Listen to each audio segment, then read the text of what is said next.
Yun, magandang araw. So, paano matitesting yung remote kung gumagana o hindi? May dalawa tayong remote dito.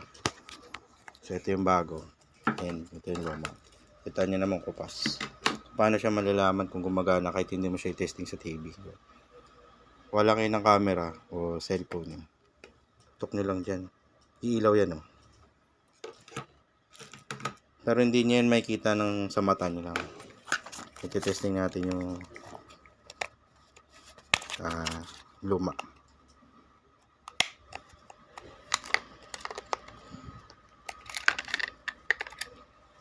Ito yung luma. Tingnan nyo, tama naman nilagay ko yun.